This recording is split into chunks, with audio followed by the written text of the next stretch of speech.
Thank you for joining us. Great, the recording has started. Thank you for joining us today for the official launch of the Coastal First Nations Great Bear Initiative's First Nations Climate Action Network map. I'm very grateful to be joining you today from the traditional, ancestral, and unceded territories of the Musqueam, Squamish, and Tsleil-Waututh Nations. And as we are gathering today in this virtual space, I know many of you are turning in from across Turtle Island, and I invite you to reflect on and honor the Indigenous peoples and First Nations who continue to steward the lands on which you are.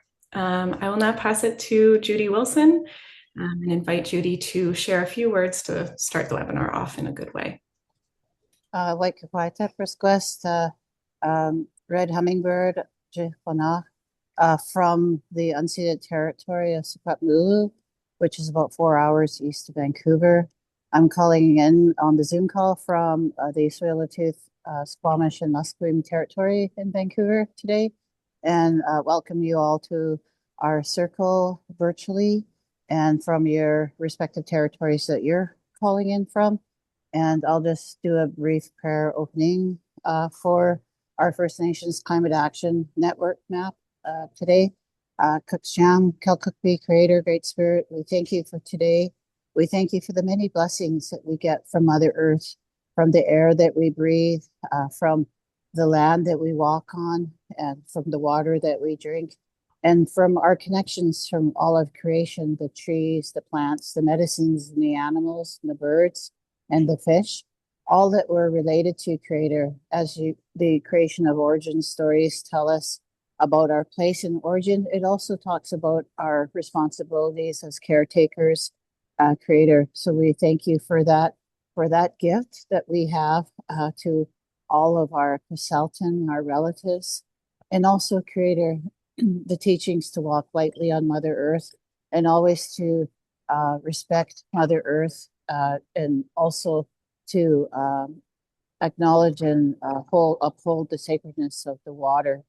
And we thank you for those teachings and wisdom guidance that our ancestors had, and also our knowledge holders and the guardians of our land. And we also learn so much from all of our animals and birds that also have that strong connection to the land, to Mother Earth as well. So we pray that you're with us today, Creator, as we look at our Climate Action Network map, and it shows the territories and the waters, and it shows our respective nations, and it also shows the different work that's being done, Creator, in regards to the climate action planning and the climate hazards that we have that are all integrated now, Creator. We cannot talk about climate crisis without talking about the action and adaptation, and also about the emergency management planning and crises we're dealing with. Many of our nations already suffered, are being evacuated from fires and from flooding, and also from other compounded crises their communities are dealing with.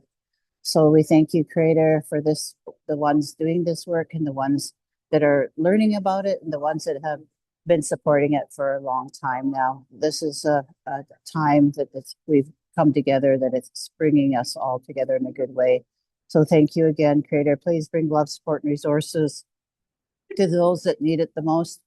Mental health addictions, the elderly, the ones that are in the hospital or with sicknesses, or are in the hospice homes, or the ones that are just having no place to go at this time, that need that a lot right now. And please pray for our children as well, Creator, and bless our children, grandchildren, great-grandchildren to come. Cooks jam, cooks jam, cooks jam, cooks jam. Thank you. Back over to you, Kylie. Thanks so much, Judy. It's always such a pleasure to have you open these spaces for us. And welcome, everyone. For today, we have an hour-long webinar. We're going to start with some very short introductions from our team, and then we're going to move into an overview of the First Nations Climate Action Network map. We are then going to walk through a short demonstration of how to use the map before turning it over to you for some time to explore the map on your own. And at the end, we will leave time for any questions you may have. So with that, I'm going to turn it over to Jillian for our introductions. Hello, everyone. Thank you. Thank you, Judy. Thank you, team. And thank you, everyone, for coming. It's a real honor to be in this room with all of these people. I think we're at 54 right now of people interested. So thank you so much. Calling in today from the Squamish, Musqueam, and Tsleil-Waututh lands. I am Jillian Obi-Vines. I'm the program manager for the Climate Action Network and really honored to be here today with the team. And very happy to see some other team members from CFN here today and to see some climate action coordinators here and to see partners from across the province. I'll pass it to Kylie. Thanks, Jill. Hi, everyone. My name is Kylie Clark. I am calling in today from the ancestral and unceded lands of the Musqueam, Squamish, and Tsleil-Waututh nations. My pronouns are she, her, and I have been supporting coastal First Nations throughout the network map development process as the project manager, leading the early engagement, data collection, all the way through to the final design. And I'll pass it to Courtney. Kylie. Hi, everyone. I'm Courtney Crichton. I'm also calling in from the Squamish, Musqueam, and Tsleil-Waututh lands. My pronouns are she, her, and I worked with Kylie to develop the map and work with the contractors and help to develop methods for feedback and improvement. I'll pass it to Gala.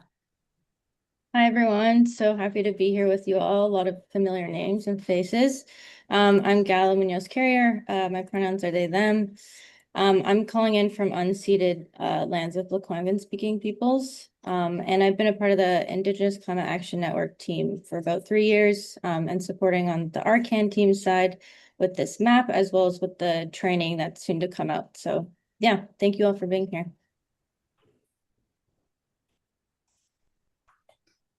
Before we move on, I just want to say thank you as well.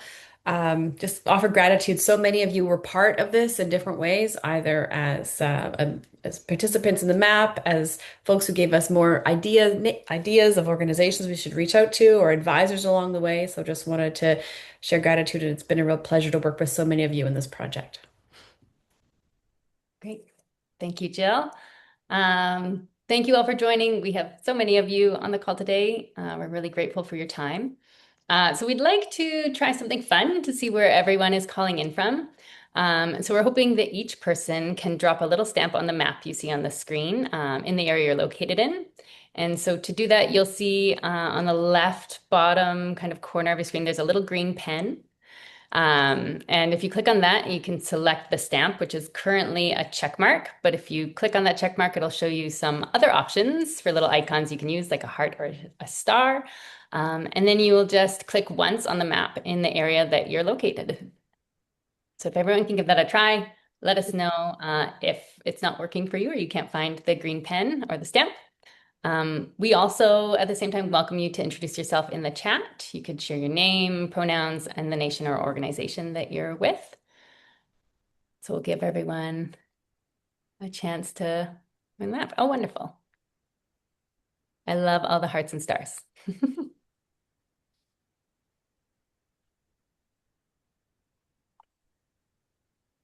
Okay. And again, if you've had the chance to add your stamp, we welcome you to introduce yourself in the chat too, if you feel comfortable sharing your name and the nation or organization you're with.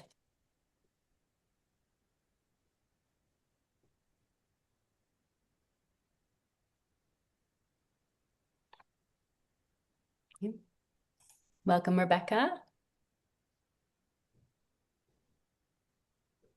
Welcome, Trent. Thank you for sharing. Welcome, Roman.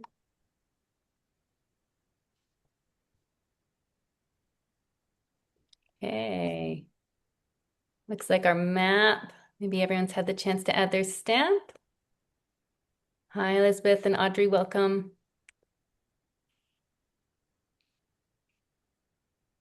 Okay, great. Welcome, Lenore and Caitlin.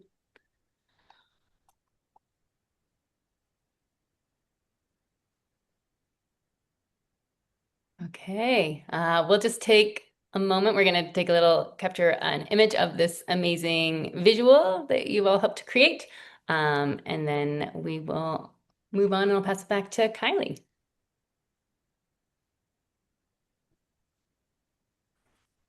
Great. Just going to give some time for the screen shot. Great. Okay. So before we jump into the network map itself, I'm just going to give a quick overview of Coastal First Nations Great Bear Initiative. CFN is an alliance of First Nations on BC's North Pacific coast, working together to protect the North and Central Coast and improve the quality of life in communities. And one of CFN's shared priorities is climate action. So CFN member communities are actively working towards a clean energy future by reducing the dependency of member communities on fossil fuels, while also supporting Indigenous climate action leadership in remote communities across BC. We do this through our Indigenous Climate Action Network, or ICAN, which offers funding for all member communities and eligible remote communities across the province to hire a full-time climate action coordinator, or CAC. And we do have some CACs on the call today, so welcome. ICAN provides CACs with individual and peer network support, including training and professional development and peer-to-peer learning. ICAN also supports CACs to advance their climate action projects with project-specific supports. And the ICAN program includes wraparound supports like a mentorship program, an elder in residence to guide and shape the program, and Indigenous-led and operated counseling for CACs. And here we have a photo from the September ICAN retreat to Haida Gwaii, which has some of our CACs together at a Haida solar project. So building on the success of the ICAN program, in 2023, the province of British Columbia asked CFN GBI to lend its experience as a climate action leader to the development of tools, trainings, and resources that can support and strengthen First Nations climate action leadership across the province. And one of those resources is the First Nations Climate Action Network map. The network map was developed to respond to a gap we heard from climate coordinators, First Nations leaders on our steering committee, and other communities. And this gap was really a gap in awareness of and connections between the full network of people, organizations, initiatives, and networks working to support and uplift First Nations climate resilience in BC. The network map is a tool intended to help folks who are new to the climate field or perhaps working off the side of their desk on climate work to establish and build their network to help advance their community's climate action projects and priorities. So now I will turn it back to Courtney for our first poll. Yeah, thanks, Callie. So we'd love to know if any of you have ever encountered this gap. As Callie said, we're going to do our first quick poll. It's the first of a few polls that we will share throughout the webinar, which will pop up through Zoom. I believe the first one's just popped up. We encourage everyone to respond if you're able, and please note that all polls are anonymous. And as you can see, the first question is, how easy has it been for you to find, contact, or access climate action related organizations or resources to support your community or your work?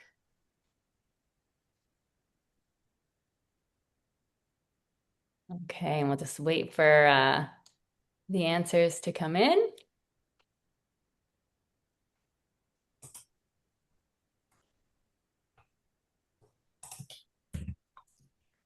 Wonderful. Looks like the numbers are slowing down a little bit. Okay. Thanks everyone for participating, and let us know, please enter in the chat if the poll didn't come up for you or if you're having challenges interacting with it, and we'll try to support you. Okay, looks like the majority are in kind of the hard realm, and so we're very happy to share this new resource with you that will hopefully make it a lot easier. And with that, I'll pass it to Kylie to tell you more about it. Great, thank you. Okay. So our initial idea was to create a visual phone book connecting First Nations communities with potential partners, organizations, or other communities working on similar climate action priorities. And so we started our process by asking our steering committee, which is made up of members of the Indigenous Climate Adaptation Working Group and First Nations Leadership Council, which organizations are really key to include. From there, we held 11 initial interviews with First Nations leaders, facilitators of other climate networks, and staff at different support organizations to build out a preliminary list of regional and provincial organizations to include. We learned in those interviews that it would be good to expand our scope to better support communities by including resources, so guidebooks, toolkits, maybe some academic papers, as well as key national organizations and examples of climate action projects in communities. From there, we began researching each organization to gather information that would eventually become the network map listings. So we researched building out descriptions of each of the organization's work and how it connects to First Nations climate action, links to key resources and web pages that may be relevant for communities, and contact information to facilitate those connections. We then reached out to the listed organizations to validate the contact information and receive their permission to be included on the map, which led to learning about other organizations to include. By the end of this process, we had a final list of over 200 listings to include on the map. From there, we began developing the map with Esri Canada and their ArcGIS software to develop an interactive, user-friendly, and accessible map. It was important to us that the map could grow and change as the network of organizations supporting First Nations climate action grows and changes. And so we used a participatory mapping approach. This means that any user can add a new listing or edit an existing one, and all those changes go through a back-end approval process to ensure the content remains applicable and appropriate. But it allows the map to be co-maintained between us and the user. So the network map becomes a living, ever-growing knowledge-sharing platform. To get to the final map you see today, we shared preliminary versions with our steering committee, ICAN climate action coordinators, and all of the listed organizations to ensure the final map is functional, useful, and relevant for First Nations communities. So after nearly 2 years of development, we are so excited to be sharing the map with you today. So now let's get into the map demonstration. We are going to walk you through 3 of the main functions and features of the map. So I will pull up the map on my screen. So just to start with a quick orientation of the map, when you first open it, it will come up with this splash screen. And then we have the filter panel over here on the left, the legend and information panel over here on the right. And you can zoom in either by scrolling or by using these buttons up at the top. And there's this home button here that can return you to full view. As well, we have a search bar up here in the top left-hand corner.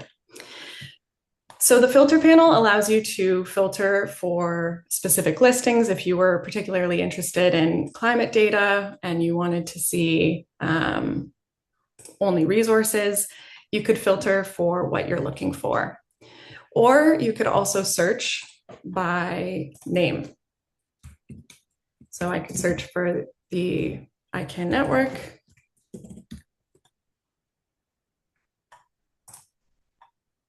And this pulls up the pop-up.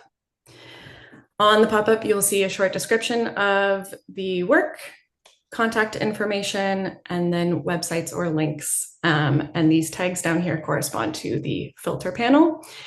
And then down at the very bottom, we have the first of our surveys. This is where you can make any changes, request any changes to any of the listings. It automatically pulls the name of the listing for which you're requesting the change, and it asks for contact information just in case there's any questions we have in the back end. We can reach out and contact you. This doesn't change the contact information on the map itself. To keep things short, we only show things when you actually click on them, so you can make changes to the location or to any of the attributes. So for instance, if I wanted to change the themes, I could go through and answer the questions and change which themes are applicable. If you were interested in adding a new listing, that can be done up here with the new button, which again opens a different survey. And this one's a little bit more comprehensive because we need all of that information at the front.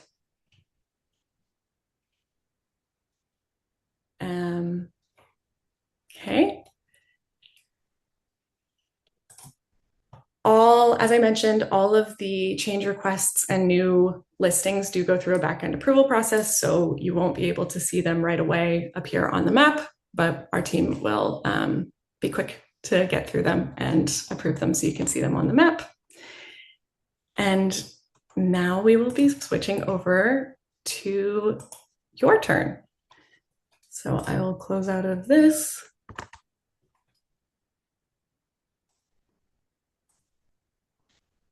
And pass it over to Courtney. All right. Thank you, Kylie. So we're going to share the link. Actually, Gala has just shared the link in the chat to the network map and give you the opportunity to explore the map yourself. If you have any questions or encounter any issues in this exploratory period, please put it in the chat so that we can support you and make sure you're able to access and use the network map in this time. We do have a few optional suggestions on what you could do with this time to explore the map, or you're welcome to just do your own thing and explore it in your own way. But you could potentially start by zooming in to your own community or city and explore those local listings. You could use the filter panel on the left that Kylie just showed to search for a relevant organization, initiative, or resource that could have supported a past project or could maybe support a current project. You could use the search bar to search for your organization or an organization that you work closely with, or one that you find inspiring. And you could use any listings pop-ups to navigate to that change request survey at the bottom of the pop-up, and you can see how you can request any changes to that listing. Or you could potentially, if you can't find your own organization, you could add it to the map using that new listing survey button that Kylie went over. So we'll give you around 10 minutes to explore. And again, please click on that link that's in the chat. If you're having issues accessing it or anything, please put it in the chat so we can support you. Kylie, there's been one question in the chat, which is, will this be the link for the map going forward? Thanks, Chris, for that question. Yes, yeah, thanks, Chris. Yeah, this is the live link for the map. So if you lose the link after this webinar, that's okay. It is already available on the Coastal First Nations website, or you can bookmark it. It will be there for you. Great. Okay, we welcome you all to click on that link and start exploring, and we'll call you back in about 10 minutes. Kylie, maybe you can share your screen with the link so we can see everyone's, or will we be able to see everybody's arrows flying around? We won't be able to see people's arrows flying around. It's just a private experience. Exactly. Okay, private experience. We're here for you. If you have any questions, we want to just give folks 10 minutes or so to get familiar in case there are any questions. So maybe we'll just put on a little timer.